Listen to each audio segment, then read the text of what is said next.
¿Dónde comienza el bruxismo? El bruxismo comienza en el cerebro, centralmente.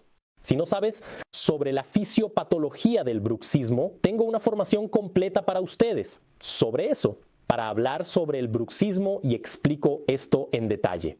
Entonces, comienza en el cerebro. Luego hay taquicardia y después el músculo se contrae. El bruxismo comienza en el cerebro. Si voy a usar toxina botulínica para el bruxismo, tengo que recordar que tiene una acción periférica. Es decir, no voy a tratar el bruxismo de mi paciente, porque el bruxismo comienza en el cerebro. Solo voy a controlar periféricamente ese músculo en el que estoy infiltrando la toxina.